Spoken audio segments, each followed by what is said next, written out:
And for the news abroad, a survivor of clergy abuse says cover-ups are just as bad, if not worse, than the crimes. Clarence Shaughnessy has this news. After the expulsion of former U.S. Cardinal Theodore McCarrick from the Roman Catholic priesthood, survivors of sexual abuse called for dismissal of priests who abused children and for bishops and cardinals who covered up for the crimes. Speaking ahead of a Vatican conference that will gather senior bishops from around the world for a conference on sex abuse, member of ECA, or Ending Clergy Abuse, Pete Saunders, said the church for many generations led the world in covering up sexual abuse cases.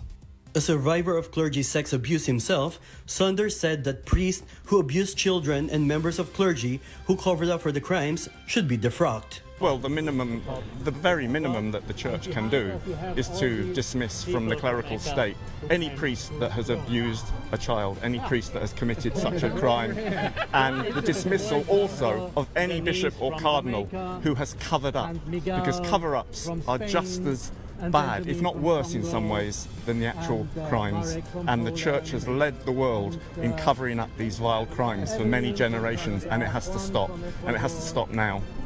The February 21 to 24 meeting will bring together presidents of National Roman Catholic Bishop Conferences, Vatican officials, experts, and heads of male and female religious orders. The summit's theme is prevention of abuse of minors and vulnerable adults.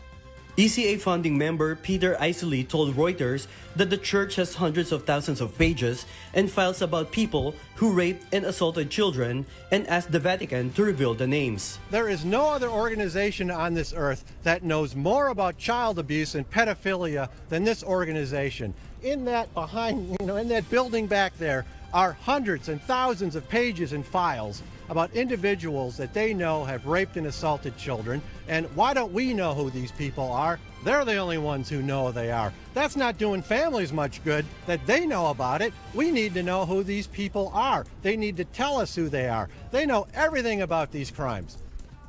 The church has repeatedly come under fire for its handling of sexual abuse crisis, which exposed how predator priests were moved from parish to parish instead of being defrocked or turned over to civilian authorities around the world. Most of the crimes took place decades ago. Clarence Shaughnessy, UNTV News and Rescue,